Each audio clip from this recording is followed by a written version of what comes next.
دیکھو ڈاکٹر اسرار رحمت اللہ علیہ کی جو پیش گوئیاں ہیں، کل کسی نے مجھے بھیجا کہ ڈاکٹر اسرار نے تو پہلے کہا تھا افغانستان پاکستان پہ حملہ کرے گا، مجھے ویڈیو بنا کے بھیجی، ان قریب بھارت پاکستان پر بہت بڑا حملہ کرے گا۔ میں نے کہا وہ ہمارے لیے قابل احترام ہے، لیکن ڈاکٹر اسرار نے حامد کرزئی کے بارے میں کہا تھا، آگے پورے کلپ میں حامد کرزئی کا نام بھی ہے، وہ کسی نے کٹ کر کے آدھا چلا دیا۔ وہ افغانستان جو ہمارا دوست تھا اور ہم اس کے دوست تھے اور امدادی تھے، کرزئی کے بیانات سنیے، یہ کون ہز ماسٹرز وائس ہے، وہ یہ اس کی بات نہیں ہے، یہ بش کی بات ہے۔ بش نے کچھ باتیں یہاں آ کے کرنی تھی، کچھ باتیں پہلے ہی پہنچا دی تھی تھرو کرزئی۔ آج سے 2-3 مہینے پہلے ایک انٹرویو چھپا تھا اکرم ذکی صاحب کا، جو ڈپلومیٹ بھی رہے ہیں اور بیوروکریٹ بھی رہے ہیں۔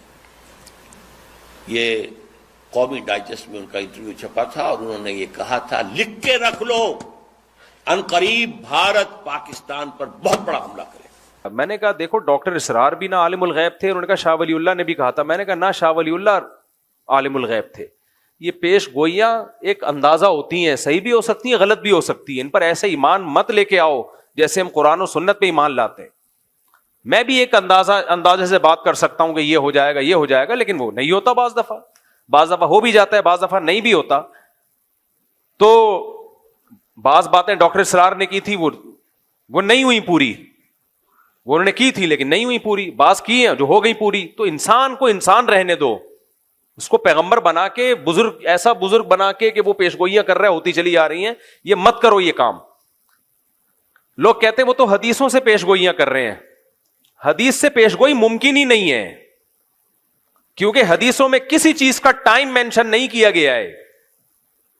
اور یہ میں اپنی طرف سے نہیں کہہ رہا، یہ پہلے لکھ چکے ہیں علماء اور محدثین، چونکہ تاریخ میں دیکھا ہے علماء محدثین نے کہ حدیثوں سے لوگ تانے بانے ملا کے ایک پریڈکشن کرتے ہیں، ایک پیش گوئی کرتے ہیں، اور پھر اس کے حساب سے ماحول بنانا شروع کر دیتے ہیں، حالانکہ حدیث میں اس کا وہ ٹائم مینشن نہیں ہوتا۔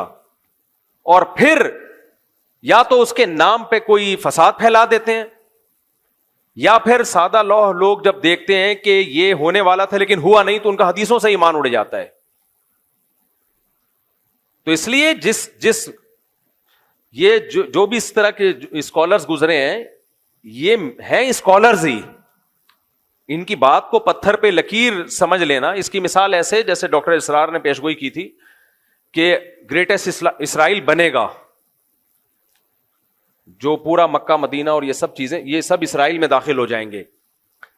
ان کی نیت پہ ہمیں کوئی شبہ نہیں ہے، انہوں نے اچھی نیت سے ہی کہا، لیکن یہ بات غلط ہے۔ اگر آپ نے مان لیا نا کہ گریٹسٹ اسرائیل بنے گا، تو یہ امید کی بات ہے یا مایوسی کی بات ہے؟ مایوس۔ اس کا مطلب پھر وہ چھوڑ دیں، جو وہاں مزاحمت کر رہے ہیں وہ چھوڑ دیں مزاحمت، جب بنے گا تو کیا ضرورت ہے کرنے کی پھر۔ تو ڈاکٹر اسرار صاحب کی نیت اپنی جگہ، لیکن انشاءاللہ نہیں بنے گا، کسی کا باپ بھی نہیں بننے دے گا ان کو۔ یہ اسٹائل ہونا چاہیے، کیسے بنے گا بھائی؟